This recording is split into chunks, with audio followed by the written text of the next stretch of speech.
In the previous video, we have gone through complete UI of Splunk. Now, let's understand how Splunk search works. Before searching, keep in mind, never ever use all time unless there is a real need to do so.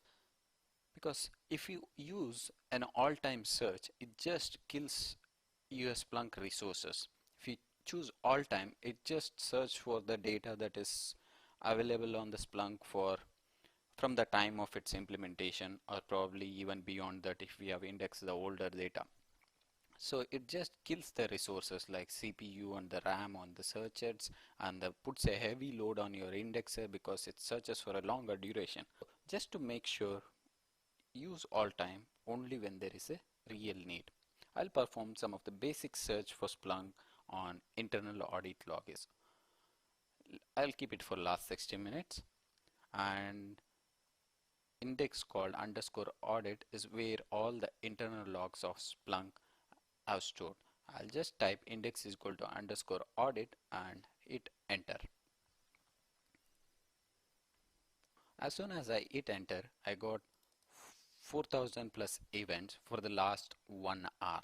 This means there were these many events were generated during the last 60 minutes. You can also refer to this from which time to which time it is referring. 60 minutes window from present to the last 60 minutes. Now I have narrowed down my search to just search for index is equal to audit. In Splunk, the free form search, I need to search for an error. So I enter errors. It will display me all the errors in the last 16 minutes. As of now, there was nothing found in the last 60 minutes. Let me run for last 24 hours. In last 24 hours, there was one error. It exactly matched the free form search or the keyword search which I perform. You can also use wildcard searches. Let's say ERR star. It reports anything that matches with ERR star. As you can see, there is one ERR star and one error. These are basically the searches that I am running. It is auditing the searches that I am running. It keeps track of the searches. So in the last 24 hours, we have 3 events that are matching starting from ERR. That is the wildcard search. Let me search for capital ERR. So this error, what it does is, in the freeform search, Splunk is case insensitive. Capital error or small case error, they both mean the same. It gives me the same results which are matching error keyword.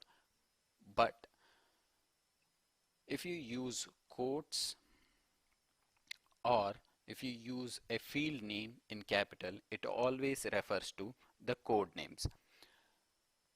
Here, even with the codes, the error, it still finds me all the same results. Let me search by selecting a field.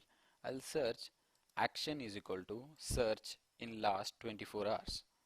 So we got 4 events that are matching action is equal to search in the last 24 hours. What will happen if I search for capital action? Let me refilter my search. Now my search is, I'm searching for a field called action with the uppercase and value is search. So this will be probably one of your question when you are taking certification for Splunk power user or Splunk user. Make sure you understand the capital case that is mentioned for the field name. It says the results were not found, but we saw there was a field named action, but it is with smaller case. So this shows that field names are case sensitive. The field name should be typed as it is. If it starts from capital A, it should be with capital A. If it all with small, you should type all with small. As you see, now we have searched with small case action and we got 888 events matching our search query. Let's see what happens if I change the value of the field to capital case. This is a guaranteed questions when you are taking up Splunk power user or Splunk user certification. You will get this question. What they will give a example like action is equal to search, one in small and one in caps, and they will say whether these both returns the same result. Is it true or false? Of course it is false. Just now we have seen that capital field names are different than the smaller case field names, whereas the values represent the same. Even they will give it with quotes.